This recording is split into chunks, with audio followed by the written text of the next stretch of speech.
Se ha convertido en una especie de ídolo.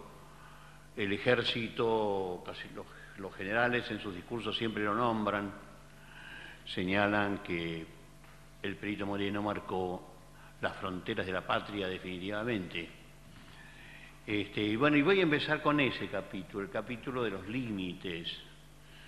Bueno, algo que pareció muy patriótico o que de haber inflado de orgullo a muchos, que fue la defensa de esa frontera realmente artificial que había entre Chile y la Argentina por parte del Perito Moreno, su perspicacia y su conocimiento también en ganar posiciones.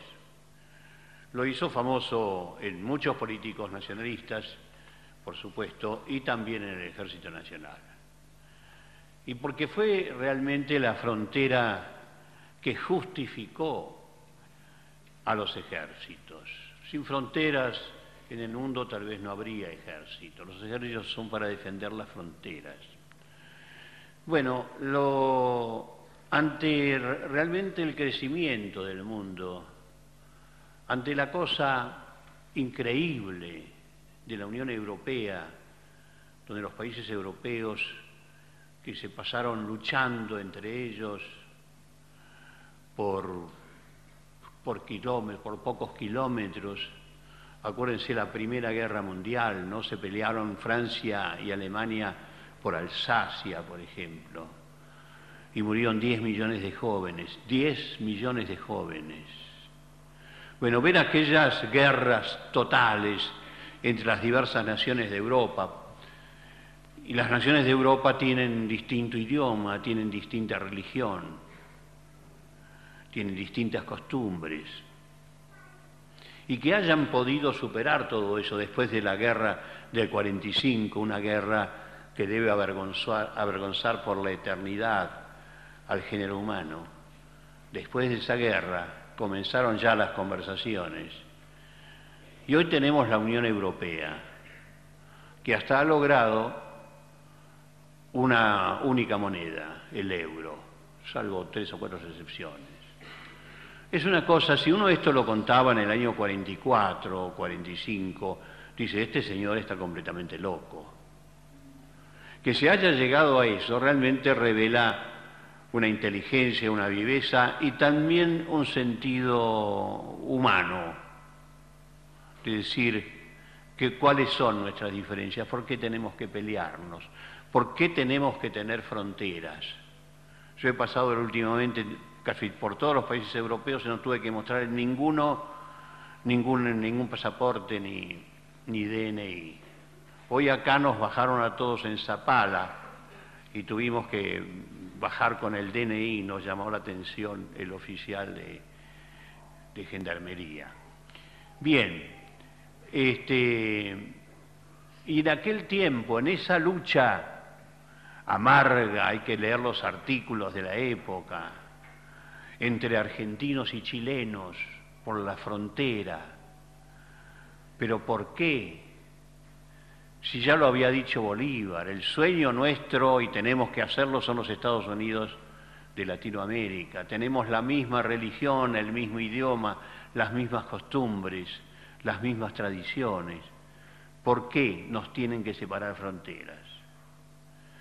Bueno, allí se nota realmente o la pequeñez de los políticos que intervinieron en esto, o el afán demagógico, porque se hizo mucho racismo, y el llegar al final del marcamiento de la frontera. No tiene explicación. Uno lee todos los artículos, lee los editoriales de los grandes diarios, y no se sabe por qué se quiere hacer una frontera tan fija al milímetro. Y evidentemente el más capaz para marcar la frontera fue el Perito Moreno. Esta administración tomaría a su cargo esta protección, vigilancia y organización para llevar a cabo, evitar la desaparición de esta raza autóctona exclusivamente argentina. Qué cuidado, ¿no? Antes le habían metido bala, pero ahora querían cuidarlo, quedaban 2 o 3. Dice, suena cínico e irónico que justo los partidarios de la línea de la que hablábamos se preocuparan por el Tehuelche, luego que Roca les había metido... No, esto lo digo yo. Suena cínico e irónico que justo los partidarios de la línea de la que hablábamos se preocuparan por el Tehuelche, luego que Roca les había metido balas sin preguntar si eran argentinos o malayos, y ahora se preocupaban por quienes los administradores escoceses de las estancias británicas los habían matado como a zorros merodeadores con la acusación que les robaban las ovejas. De pronto, Buenos Aires se acordaba de que los tehuelches eran argentinos. Con absoluta potestad el proyecto oficial agregaba que, textual, el objeto principal es poder llegar a contar con una colonia formada por personal de raza pura tehuelche, donde se les vinculará también la obligación de hablar en ese idioma. En esas colonias hasta se legislaba la procreación de los tehuelches, ya que se dice en el proyecto, para su permanencia en los sitios que se le designen y puedan desarrollar su vida común y procrearse en la forma en que el Estado lo desea. Lo siguiente, dice, los casamientos, textual, solo se autorizarán practicarlos entre elementos de ambos sexos que comprueben las autoridades encargadas a este particular la pureza de la raza, pues de lo contrario perderán todo derecho a vivir en esta colonia. Y se es claro, muy severo con las mujeres, ya que se dice, textual, a estas mismas condiciones están sujetas las mujeres que infrinjan las ordenanzas y tengan hijos con personas ajenas a esta reserva o extranjeros, para lo cual serán separados de esta reserva perdiendo todo derecho a permanecer en ella. Y, sigue textual, se creará durante los 5 primeros años desde su instalación un premio que se entregará a la madre que dé a luz durante ese lapso de tiempo, comprobando con el certificado de pureza, para lo cual ya se buscará el medio para poderlo poner en práctica.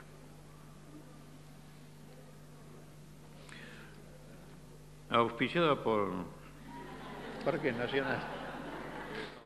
Pureza de raza sí, pero nada de que practicaran su propia religión. Lo dice el proyecto, textual. Los componentes de la colonia deberán ser bautizados y permanecer a la religión católica, la que les será fomentada periódicamente y en lo posible por elementos de nuestro clero. Es para no creer. Luego el proyecto señala que los pampas son los indios argentinos y dice, y los araucanos son netamente chilenos. El proyecto finalmente no llegó a concretarse, aunque los odios sí siguieron cimentándose y se llegó al máximo de tensión en la casi guerra entre Videla y Pinochet por el Bigle.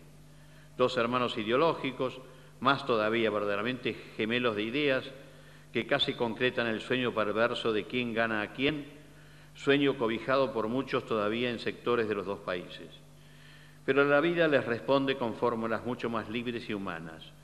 Más de la mitad de la población patagónica argentina tiene o una madre chilena o parientes sanguíneos del otro lado de la cordillera, porque pese a las montañas, la gente de ambos lados dio y sigue dando los pasos para conocerse y amarse.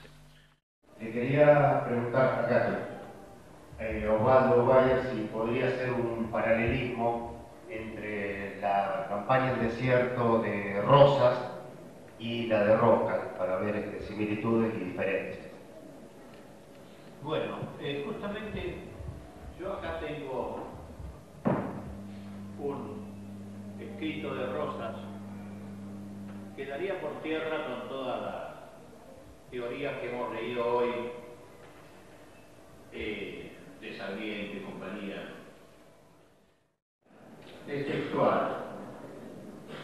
Está escrito en las memorias de Rosas, pero es decir, el documento es una carta de 1820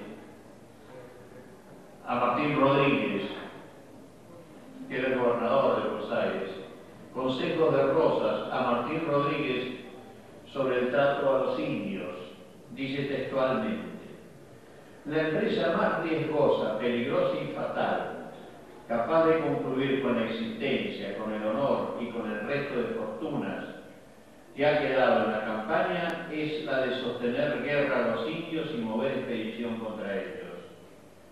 Lejos, pues, de nosotros la ejecución de un proyecto de expedición. La paz es la que conviene a la provincia. Unos tratados que la afiancen, traerían la civilización, la población y el comercio. Serían el bálsamo que curase las heridas, que anteriores descuidos y planes mal concertados abrieron a la vida, honor y propiedades de los habitantes de la campaña y a centenares de familias. Los indios hasta llegarían a suplir la presente escasez de brazos en la campaña. En mis estancias en los cerrillos de San Martín, tengo algunos peones indios pampas que me son fieles y son de los mejores. Lo que yo he conseguido de ellos podrían conseguir otros hacendados poniendo los medios. Es decir, es bastante discutible este documento. No hay que matarlos porque podrían ser buenos peones. Y dice, en mi caso también, yo tengo en mi estancia. Pero este documento realmente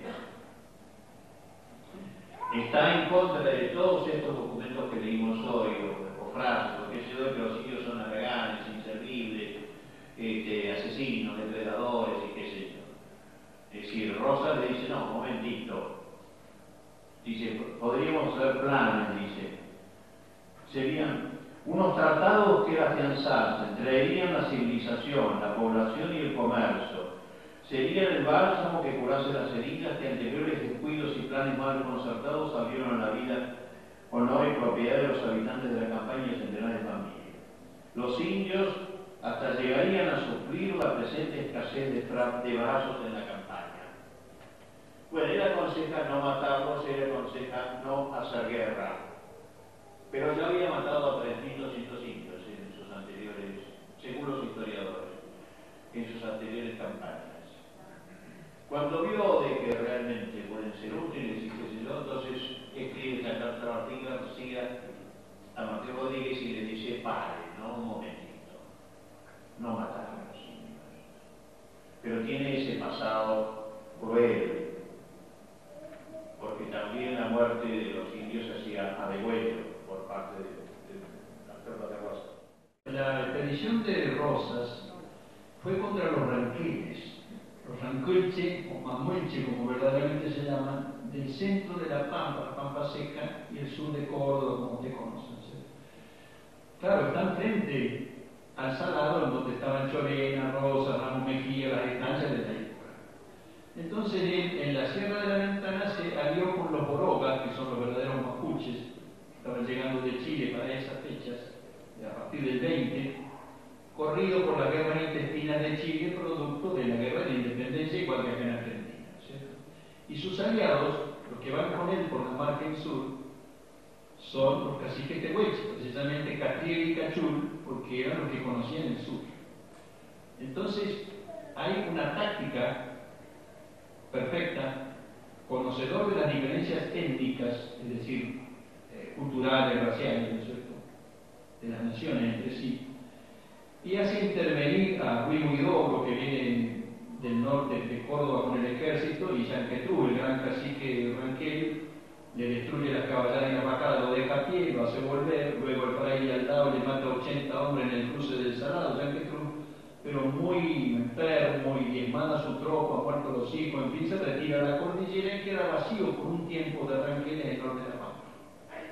Luego, bueno, viene todo lo que viene después, crecen los Borogas con historia, después se instala acá en Cúcuta, viene también la Confederación. Roca ya no distingue entre los indígenas, el enemigo es el indio.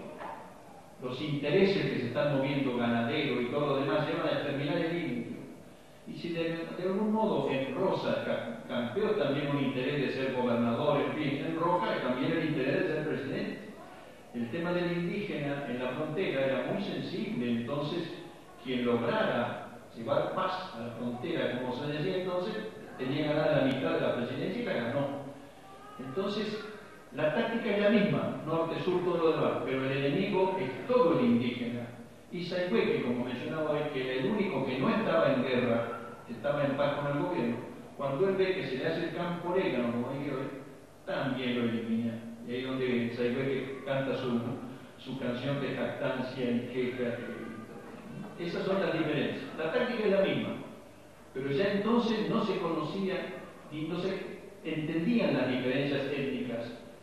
Y estaba el Remington, estaba las tácticas modernas, el conocimiento de las aguadas a favor de todos los pasados que había indígenas y tantos blancos que estaban metidos en las tonderías. Esto es lo que hizo el cambio. La táctica rápida, tipo indígena, tipo Malón, contra la cual no pudo reaccionar ninguno. Quería dar un dato bibliográfico que tiene mucho interés sobre la campaña del desierto. Está en la mayoría de las bibliotecas de las ciudades, está la obra del Ejército Argentino, escrita como autor figura el Comando General del Ejército. Fue editada en 1924 por el Círculo Militar. Se llama Política seguida con el aborigen. Son 3 tomos. Política seguida con el origen. Bueno, y aquí quería decir que ya desde el primer tomo, los mapuches, por la historia esta oficial de los militares, figuran siempre, se les dice siempre los indios chilenos. Ya lo decía el Ejército en esta edición de esta obra. Pero realmente es interesante para ver cómo funcionaba el Ejército en esta expedición con sus generales, quiénes intervinieron en tal lado, cuántos muertos hubo, por supuesto siempre los muertos eran los indios. Ahí dice uno de ellos, Estanislao Ceballos, dice que solamente el Ejército de toda la campaña perdió 20 soldados. Qué intelectuales,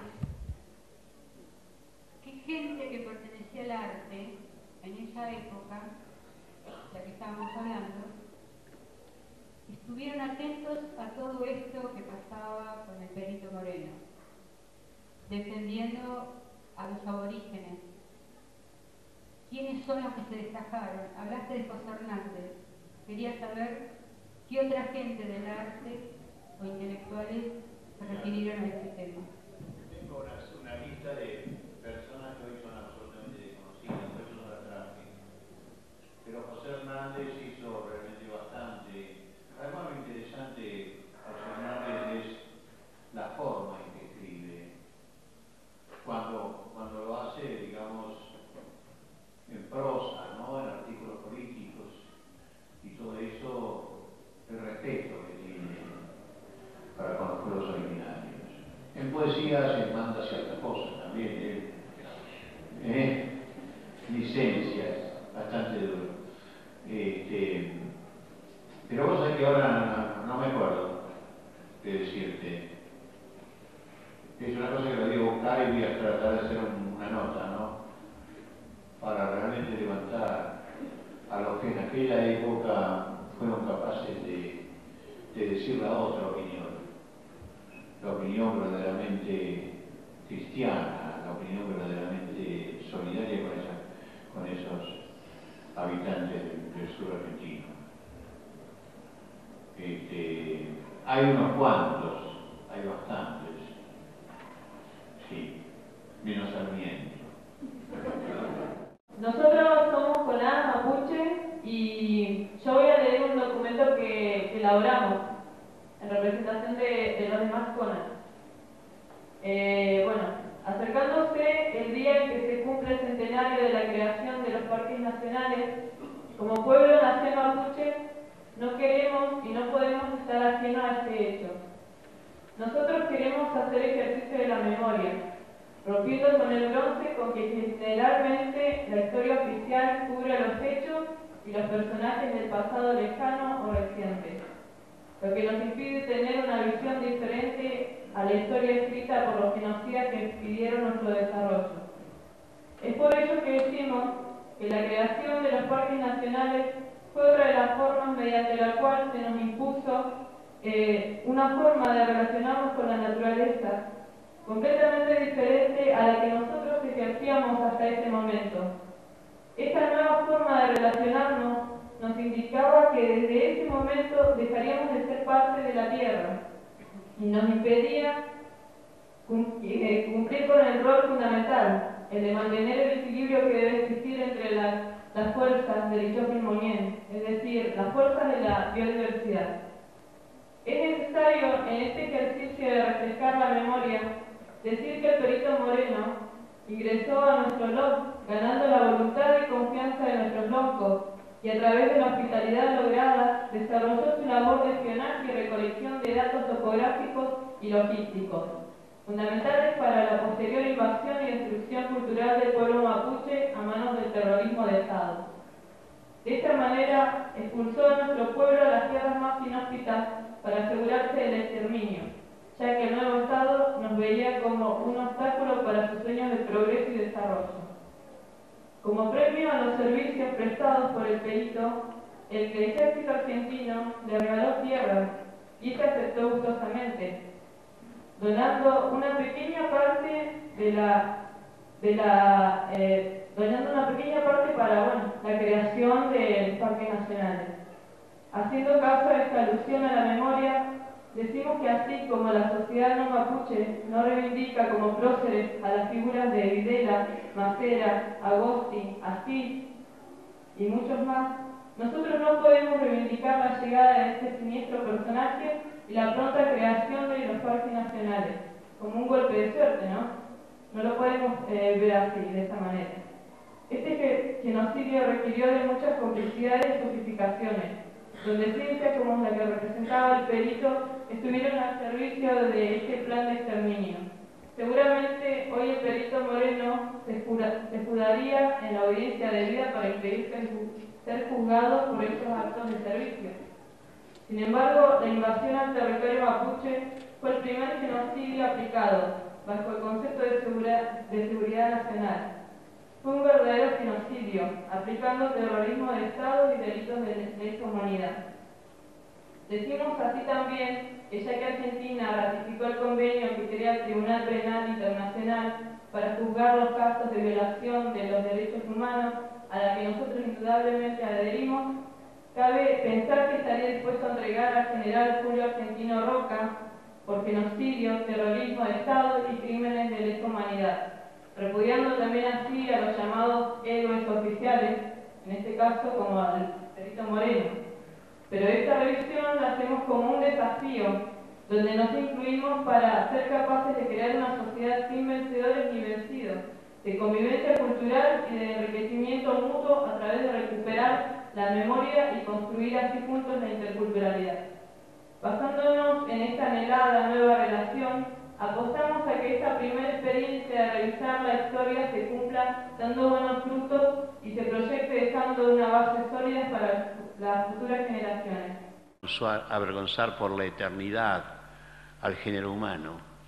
Después de esa guerra comenzaron ya las conversaciones y hoy tenemos la Unión Europea, que hasta ha logrado una única moneda, el euro, salvo 3 o 4 excepciones.